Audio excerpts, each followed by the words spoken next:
behalf of the Educator Effectiveness Committee, I call this meeting to order. May we have a roll call, please? Dr. Bofi. Present. Mr. Castillo.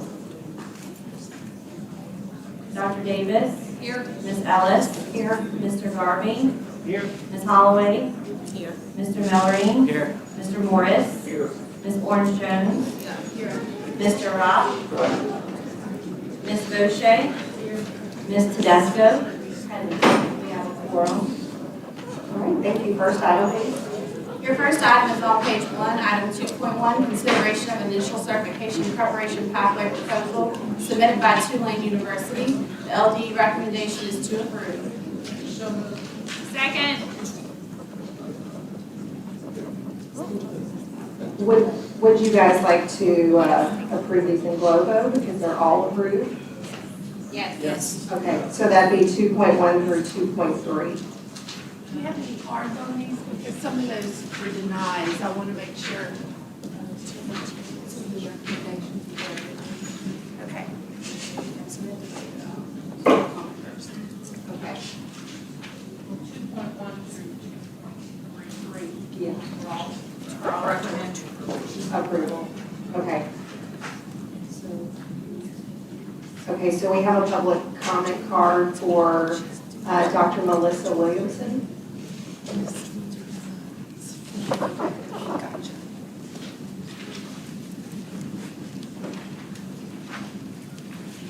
Hi, good morning. Dr. Melissa Williamson from At the Heart. I would just like to thank the committee for your approval this morning. It's really important, as you all know, early care and education is the key to building brain architecture, to building strong students. We sat and listened this morning how important teacher pay and is, but it cannot be underscored that the investment that the state of Louisiana is making for the children, the families, and the early care providers. So thank you very much. Thank you.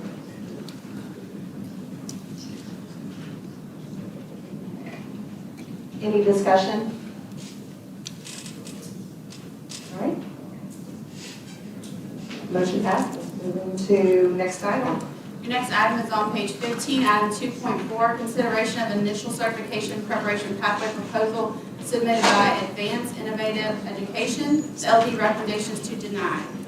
And if we can do a globo 2.4 through 2.9, they're all to be denied. Mr. Rock? Second. Ms. Armstrong, seconded. All right. No public comment. Next item. Your next item is on page 23, item 2.10, consideration of an update report regarding mental teacher training requirements. The LDE recommendation is to receive. Can I get a motion? Okay, Ms. Dr. Davis, seconded. Mr. Rock. We don't have any public comment? Any presentations? For discussion? This is the update report on mentor teacher training. I'd like to have the report. Great idea. Jim Cooper can from Board of Management.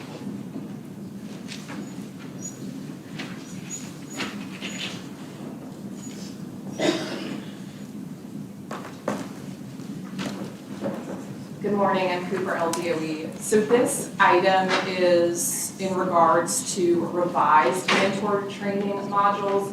So all of our approved mentor training programs received the new modules, and they submitted an assurance indicating that they would then update their modules to the new version. So that is what this item is. The providers listed here are the ones that submitted that assurance. Please remind us what these new modules cover. Sure, so these modules cover the coaching best practices and responsibilities of a mentor teacher. The revised modules are now 6 modules instead of 9. So based on feedback from mentor teachers and our school systems, there was an ask to see if we could decrease the time that it takes for mentors to complete those programs without removing the quality of it. And so what we did was work with the vendor that created those modules, which was Learning Forward, to review the entire set of 9 modules, and then anything that was not really emphasizing the coaching practices, we beefed up. And then we also took out some specific ELA and math content that's typically covered in our content leader training. So the modules are now really focused more on ensuring that they are able to provide coaching and observation cycles to their mentees. Are there any providers that haven't updated the modules? So there are several that have not. They are not required to update them. I think that we'll probably see that the most with our university providers who choose to have this as a course. So they would just keep the 9 modules or maybe revise it to some of what is the new version. But because they have an entire semester, they are filling up those hours in a course. So they are not required to. They can keep the one that they're currently approved for or adjust them to the 6. Okay, and then I know there are people who've started the process but not necessarily finished the process. That was true at one point. I haven't had that conversation in a while. I'm curious as to the impact this change will have on them, and if there's a way to support people in getting across the finish line. Are you referring to people currently going through the mentor teacher training program I this guess school year? the group I'm talking about are the ones who would have started but not finished because of the fact that there were 9 instead of 6. So this is pretty recent. So if they started in a program that had 9 and hadn't changed their program to the 6, they could remain in that, or that provider can adjust their courses now. I'm not entirely sure the number of those people, but I can check to see how many people that would impact. And then how are we doing now on the supply of mentor versus the demand? We've more than doubled our mentor pool since last year. So we've got about 2,000 mentors. Okay, fantastic, thank you. Any other comments? Okay, Ron, Mr. Moore? Yeah, I was just curious, Dr. Gopi asked how we were doing relative to demand. What I heard was this is the number of mentors that we have now, so I'm still interested in Dr. Gopi's question. How are we doing relative to demand? The supply is 2,000. What's the demand? Do you have an estimate for that? So it would be for our candidates who are in an undergrad program right now that would need the mentor. They have to have a mentor to be in their residency. So all of those mentees have a mentor.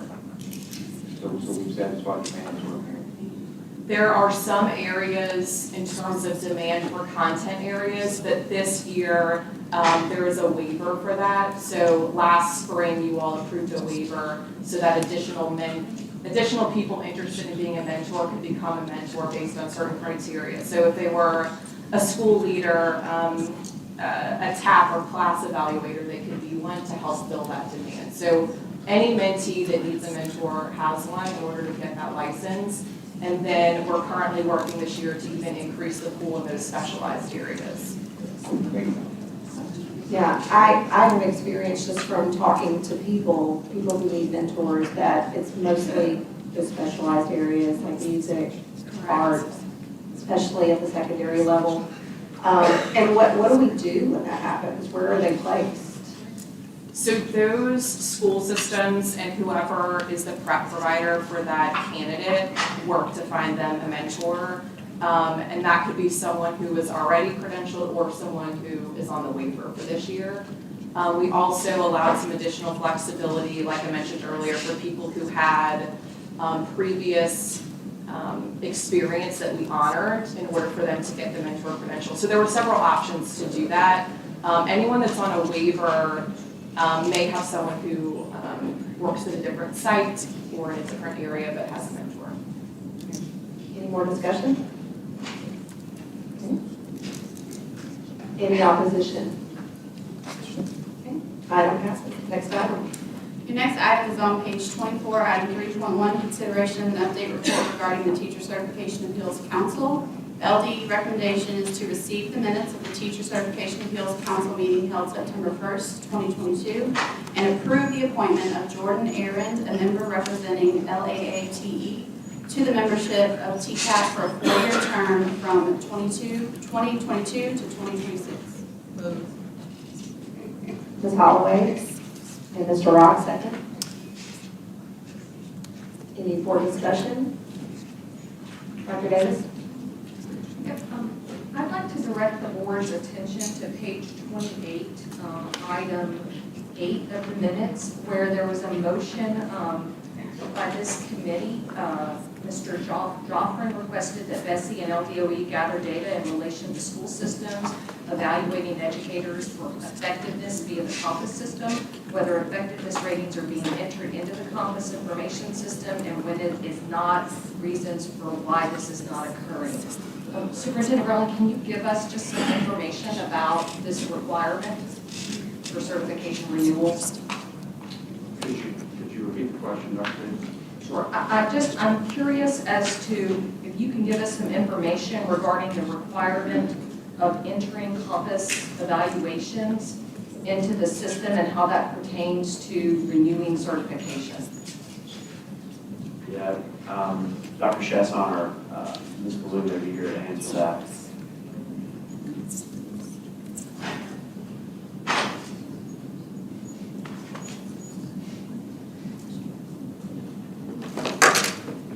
Christy Ballou, Director of Certification. The question was about the requirement for COMPASS. Right. So entering COMPASS evaluations into the system, that's required for renewing your certificate? Correct. Louisiana law requires a teacher attain at least three successful evaluations via our evaluation system, which is the COMPASS system. It does need to be entered into the COMPASS information system for us to be able to see that, to determine if they were successful or not. And sometimes we do not see evaluations entered. Sometimes they're not happening, but it is a requirement for renewal for certification. So if you go through this, the minutes from this meeting, and I did go back and look at some of their previous minutes, it seems as if there are lots of appeals related to missing COMPASS evaluations. So we don't really know why those evaluations might not be entered. We see them sometimes. The reason why sometimes in the appeals council, sometimes it has to do with an educator was not there the entire year, or if they hopped from one school to another. Sometimes it's the school system not entering it. Sometimes it's the school system not actually completing it. We don't have enough data from our appeals council meetings to really tell how many schools are doing it appropriately.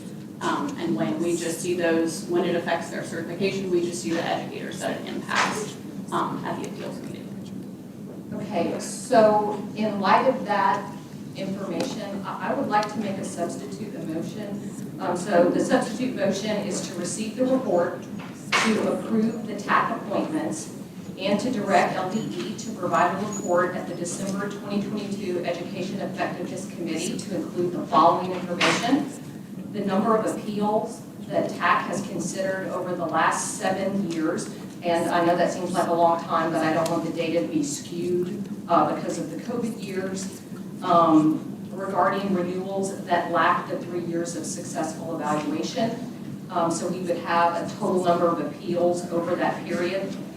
And then any background information that is available regarding the number of appeals each year prior to this law being implemented, right? So it's my understanding that we did not always require the 3 years of successful COMPASS evaluations. So is this change in the law increasing the number of appeals that we're seeing? And then to provide information as to whether or not COMPASS evaluations are being entered into the statewide system or whether they are not being conducted at all.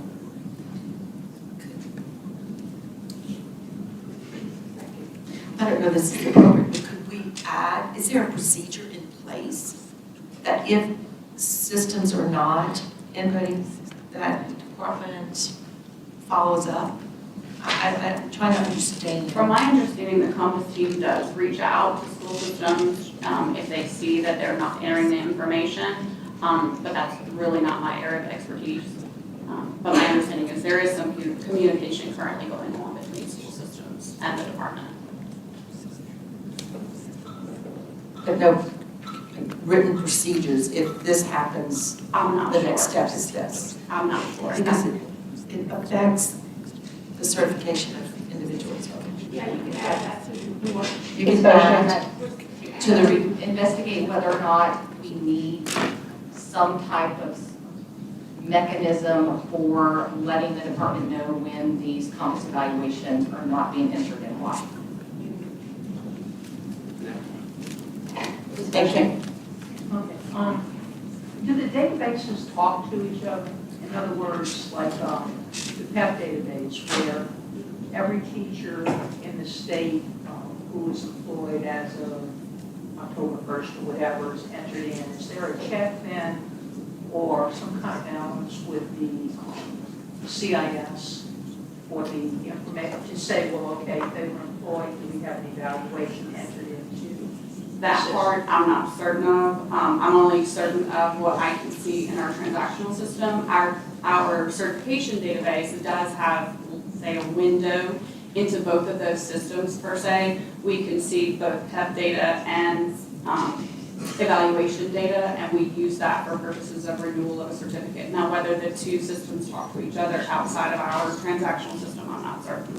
That would be a question for maybe the Compass or the data team. Because I know for, and you can correct me if I'm wrong, to go from a level 1 to a level 2, level 1 is good for 3 years, you need 3 years to COMPS evaluations to be considered for a level 2, which is then good for 5 years.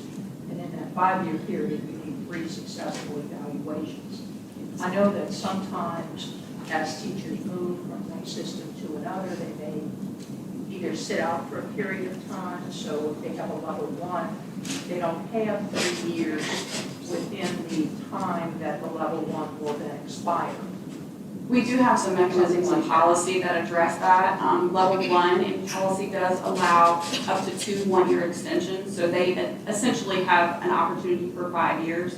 If an individual sits out and is not teaching or a teacher of record, we do have options to freeze their certificate. It's non-practicing status, but we call it freeze, we pause the validity.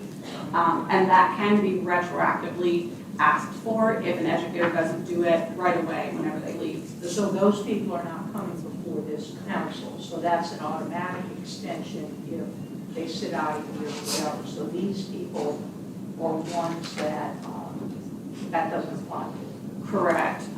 These are folks that there's no other allowable option in the policy that goes before TSAC. I think I made a substitute motion, but did I get a We second? need a second. Mr. Mallory? Second. Any more discussion? Any opposition? Okay. Next item. Your next item is on page 32, item 4.1, consideration of an update report regarding school nurse certification requirements, the LD recommendations to receive. Motion? Mr. Rock? Ms. Bovee?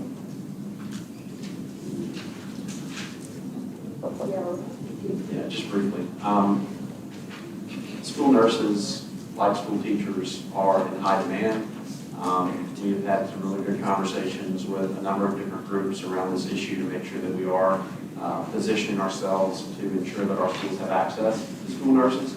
And conversations continue to move forward. I think we had some great dialogue at the advisory council on some of the needs that they may be seeing in their schools. And so what you have in the report is just a brief update of where that stands, and we're hopeful possibly next meeting to come forward with that final policy. But that's just ongoing discussions at this point. Comments, discussion? Mr. Garvey? Yeah, we're on 4.1.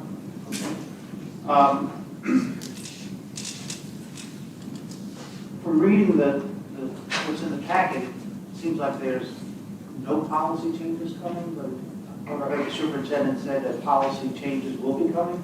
Well, we are working with the Board of Nurses as well on some of the licensing requirements to see if we would be able to have additional nurses qualified. And so we've also been working with superintendents on this particular issue, and it's just not in place yet where we're final. But I think we're all trying to solve for the same thing, so I'm not aware of any particular controversy around that. Well, along those lines, I had heard that there was a shortage of nurses available for schools, but this report seems to say that there's not. Am I reading that wrong? Well, we have had this conversation, particularly at Superintendent's Advisory Council. They have nurses to serve the amount of schools that they have, but they're having to make strategic decisions on where to allocate them during the course of the day. And they also think that with some regulations that would be potentially reduced around licensing for who qualifies for a school nurse, they would have access to additional nurses to serve their schools. And so that's kind of the process that's still unfolding right now. Okay, thank you. Any more comments? Any opposition? Motion passes. Next item. Your next item is on page 22, item 5.1, consideration of executive session regarding discussion of the character, professional competence, or physical or mental health of a person. The recommendation is to convene into executive session to discuss Mr. Darrell C., Mr. Sheridan P. Richard, and Ms. Victoria Stewart. Can I get a motion to go into executive session? Dr. Davis, Ms. Holloway? Any public comment? In order for this motion to pass, 2/3 affirmative vote of members present is required. May I have a roll call vote? Dr. Murphy? Yes. Mr. Castile? Yes. Dr. Davis? Yes. Mr. Garvey? Yes. Ms. Holloway? Yes. Mr. Mallory? Yes. Mr. Morris? Yes. Ms. Orange Jones? Yes. Mr. Rock? Yes. Ms. Boucher? Yes. Ms. Ellis? Yes.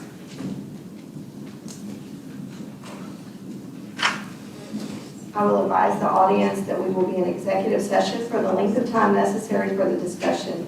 No votes will be taken while the board is in executive session. All votes will be made in public. Additionally, public disclosure is not required of matters discussed in a properly held executive session.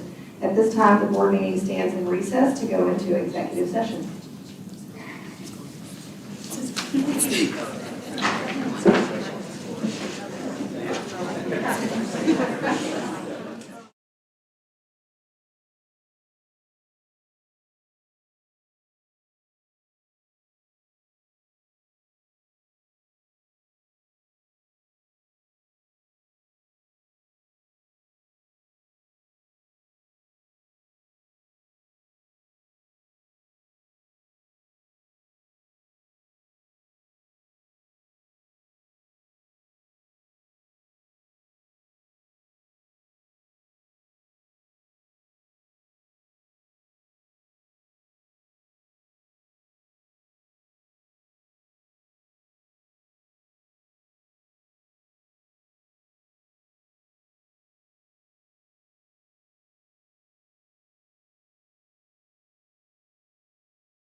Can I get a motion to reconvene the board meeting and continue with a regular order of the agenda to vote on the items discussed in executive session? So moved. Ms. Bopey and Ms. Holloway.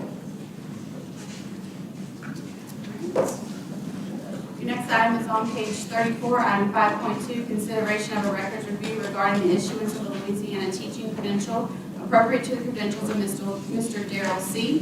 The recommendation is to grant, deny, or defer. Can I get a motion? Can I make a motion to do all three of them and global to recertify?